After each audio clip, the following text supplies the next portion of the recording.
Happy new year বন্ধুরা, শুভ নববর্ষ। এই বছর আপনারা সবাই কুশল মঙ্গলে থাকুন। ভিডিওটি দেখার আগে হাসতে হাসতে আমাদের গোপাল ভাঁড় চ্যানেল সাবস্ক্রাইব করুন এবং আমাদের চ্যানেলের ভিডিও নোটিফিকেশন পাওয়ার জন্য বেল আইকনটি দাবিয়ে দিন। আমার তোমার সবার আমাদের গোপাল ভাঁড়। প্রিয় দর্শক বন্ধুরা, এটা আমাদের প্রিয় গোপাল ভাঁড়ের বাড়ি। এখন সকাল হয়ে গেছে, উনি বোধহয় ঘুমোচ্ছেন। থুরি, উনি তো জেগে আছেন, একটু নড়ছেন বলে মনে হলো। হ্যাঁ রে ভাই, আমি জেগেই আছি। ছুটির দিন হলেও আমি কিছুতেই ভোরের মজার ঘুমটা নিতে পারছি না। ঘুমুলেই এক ঝাঁক স্বপ্ন এসে আমার ঘুমটা ভাঙিয়ে দিচ্ছে। কখনো রাজামশাইয়ের স্বপ্ন, কখনো বা নবাব সাহেবের স্বপ্ন। ওরা যেন আমার থেকে কি চাইছেন আর আমি দিতে পারছি না। ওই তো আমি এখনো স্পষ্টভাবে রাজামশাইয়ের ডাক শুনতে পাচ্ছি। ওগো রানী, কেন যে ছুটির দিনটি আসে দেখো না রানী, আমার এখন একটা জরুরি পরামর্শের প্রয়োজন, অথচ আজকে তো গোপালকে পাবোই না। তো কি করবো রানী? আজ ছুটির দিন, সেই ছুটির আনন্দটাই উপভোগ করুন। একান্ত প্রয়োজন হলে মন্ত্রীকে তলব করুন। এত উতলা হবার কিচ্ছু নেই, সব ঠিক হয়ে যাবে। দূর দূর, মন্ত্রীটাকে দিয়ে আমার বর্তমানে প্রয়োজন মিটবে না। সেই বিশেষ প্রয়োজন মেটাতে গোপালকেই পাকড়াও করতে হবে, বুঝলে রানী? তো গোপালকে ডেকে নিয়ে আসলেই ভালো হয়। সত্যি, গোপাল মানুষটাই এমন। ওর কথা বলার ধরন এবং বিশ্লেষণ ক্ষমতা সত্যি মনোগ্রাহী। তাহলে চলুন আমরা একবার ওর বাড়ি থেকে ঘুরে আসি। আসলে রাজামশাই আর নবাব সাহেব দুজনে আমাকে এত ভালোবাসেন, এত ভরসা করেন যে কোনো একটা সরল ব্যাপারেও আমার রায় জানতে চান।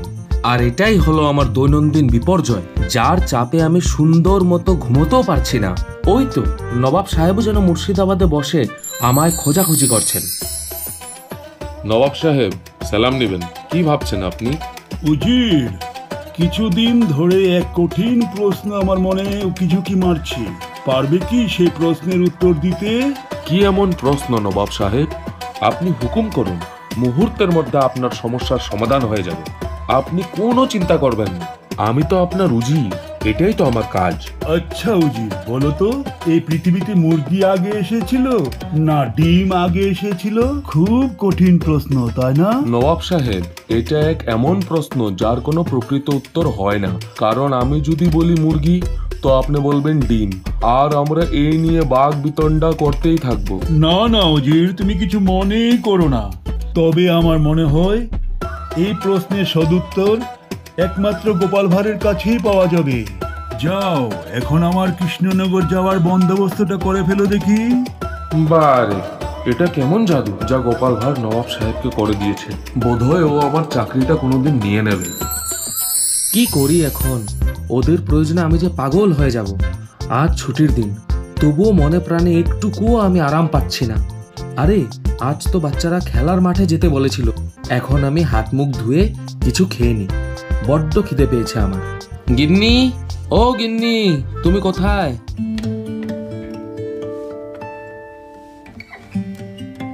গিন্নি, ও গিন্নি, আমাকে কিছু খেতে দাও, আমার একটা জরুরি কাজ আছে। এই তো আমি আসছি।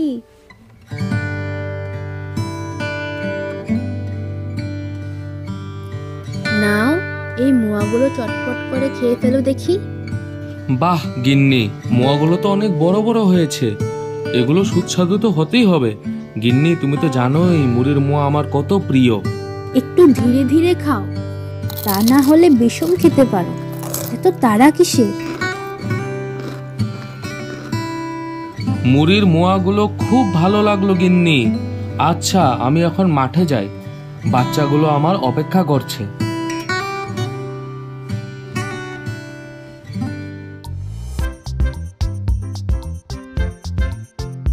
কি গো গিন্নি, তুমি বাজারের থলে নিয়ে কেন দাঁড়িয়ে আছো? যেখানে যাওয়ার তা পরে যেও, আগে বাজার করে আসো। বিল্টুর মা বলেছে আজকাল নাকি বাজারে খুব বড় বড় ইলিশ মাছ পাওয়া যাচ্ছে। কি ইলিশ মাছ? জানো ইলিশ মাছের 30 কাটা, আসলে 30 কাটা নয়, 30 টাকা। তো তোমার স্বামী কি রাজা নাকি যে যখন ইচ্ছে করবে ইলিশ মাছ নিয়ে আসবে? না না গিন্নি, ঘরে যা আছে তা দিয়ে তুমি রেঁধে ফেলো, আমি বাজার করতে পারবো না। ইলিশ আমি কি একাই খাই? ইলিশ পেলে তো তুমি তার মুড়ো ওলেজ সবই খেয়ে নাও। আমি তো শুধু নামমাত্রই পাই। কোনো কথা না বাড়িয়ে সোজা বাজারে চলে যাও আর ইলিশ নিয়ে আসো। আরে গিন্নি তো গো ধরে বসে আছে, কি করি কি করি, এখন তো পালাতে হবে। পেয়ে গেছি, এতেই কাজ হবে। গিন্নি তাহলে এক শর্তে আমি বাজার যেতে রাজি আছি। আমি ওই ঘরে গিয়ে লুকোবো আর তুমি আমাকে খুঁজে বের করতে হবে। যদি খুঁজে বের করতে পারো তাহলে আমি বাজার চলে যাব। এ আবার কেমন শর্ত? বুড়ো বয়সে তোমার কি বিমরতি হয়েছে? বাজারের সাথে লুকোচুরির আবার কি সম্পর্ক? তোমাকে কি একবার রাজবৈদ্যের কাছে নিয়ে যেতে হবে? আরে না গিন্নি না, আমাকে কোথাও নিয়ে যেতে হবে না তোমার। দেখছো তো তুমি, আমি খেলাধুলো করেই এমন চাঙ্গা আছি। তুমিও একটু খেলাধুলো করো তো তুমিও চাঙ্গা থাকবে। তোমার আবার পাগলামি শুরু হলো? এত বছর ধরে আমি তোমার সেই পাগলামি দেখে আসছি আর সহ্য করে আসছি।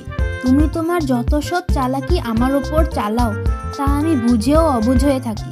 আচ্ছা, এবারও না হয় তোমার শর্ত মেনে নিয়ে তোমাকে বাজারে যেতে বাধ্য করো, বুঝলে ভারমশাই? তাহলে গিন্নি তুমি এখন 1 থেকে 50 পর্যন্ত গুনতে থাকো আর আমি চুপটি করে কোথাও গিয়ে লুকিয়ে পড়ি। যদি খুঁজে বের করতে পারো তো স্বাদের ইলিশ এনে খাওয়াবো। পালা রে গোপাল, পালা পালা পালা।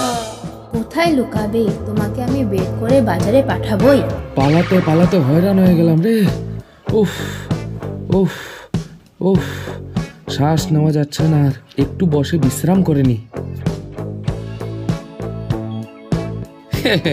গিন্নিটাকে ভালোই গুল দিয়ে আসলাম আমি। যাই হোক, আজ তো বাজারের খরচাটা বেঁচে গেল। না না, তবে আমি তো গেলাম। জিদ্দি গিন্নিটা তো হাতে থলে নিয়ে এদিকেই আসছে। আমাকে তো কোথাও লুকোতে হবে এখন। কোথায় যাই, কোথায় লুকাই? বাপ রে!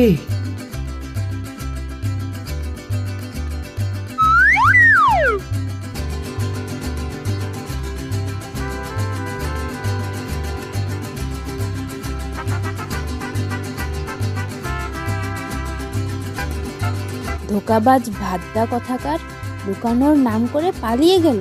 তবে আমিও ছাড়ছি না, খুঁজে বের করবই করব, বাজারে পাঠাবই পাঠাবো।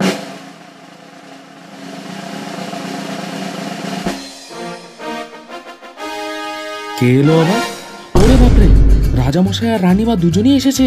ওরা নিশ্চয় আমার খোঁজে এসেছে। আজকে ছুটির দিনও রাজামশাই আমাকে ভুলতে পারলেন না।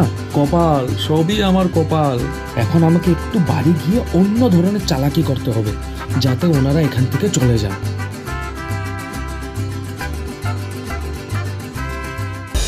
প্রণাম রাজামশাই, প্রণাম রানীমা। প্রণাম গোপাল গিন্নি, তোমাকেও প্রণাম।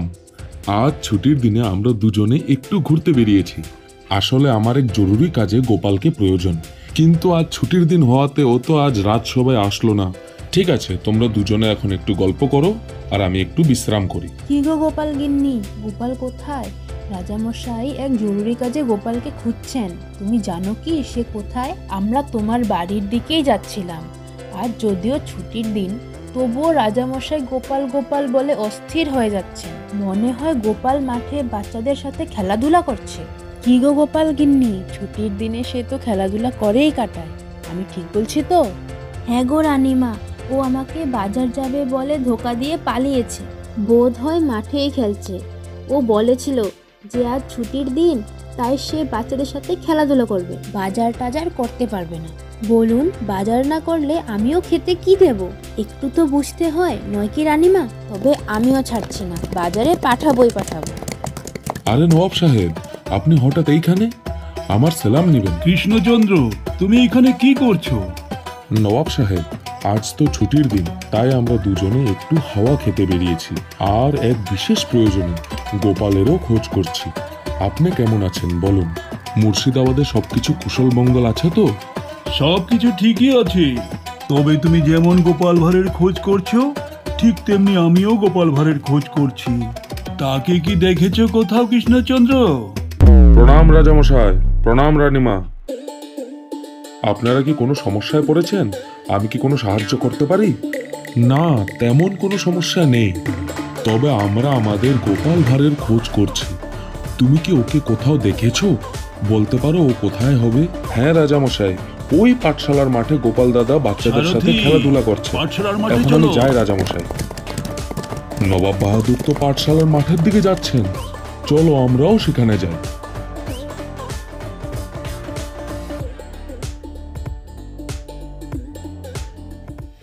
ওরা কি সত্যিই চলে গেল? তাহলে আমার ছদ্মবেশটা বেশ কাজে লাগলো। যাই হোক, হ্যাঁ, এখন তো রাস্তায় আর কেউ নেই, বেঁচে গেলাম। গায়ে এতক্ষণে একটু হাওয়া লাগলো। তবে নবাব সাহেব কেন আমার খোঁজ করছিলেন বুঝলাম না তো।